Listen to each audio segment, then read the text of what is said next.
Kaya guys, sino mga kapitbahay namin dito next time mag-harvest kami ng ampalaya, bigyan namin kayo. Lado, ang dami.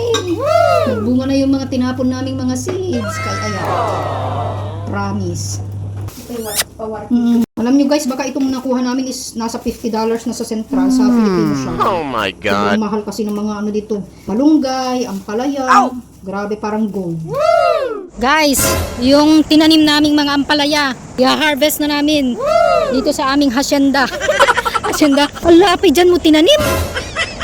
Ay na, ayun. Guys, andito na yung palaya namin, oh. Bakit dyan mo kasi tinanim? Kaya paano tayo pumasok dyan sa loob? Ay, naka-gated to. Yan, malon. Dito ako matinanim.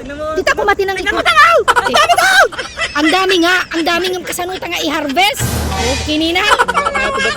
Kaya nga, guys, sige nga, isipin nyo nga, paano namin i-harvest yung mga ampalaya namin kung dyan naman sa loob niya tinapon? Nagtungang kan.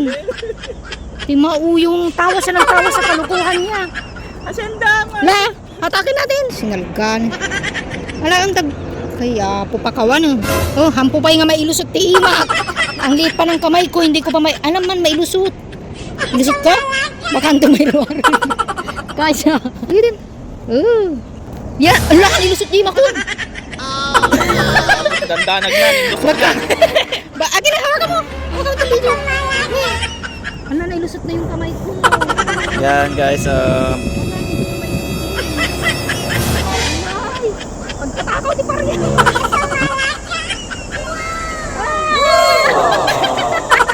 Ang dami naming Paria. Tanim namin to guys, pero ang galing lang nagtanim kasi tinanim niya daan sa loob. para secured!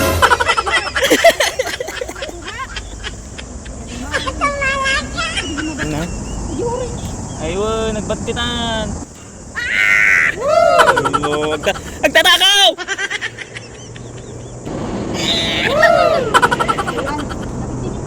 Yan guys, so yung tinanim ko, parya, may kaitulat na mangalan guys. Malmalwang kansan. Ang daming lugar na pwede mong pagtaniman dyan pa talaga sa nakagit na hindi. Quiet! Malmalwang kan.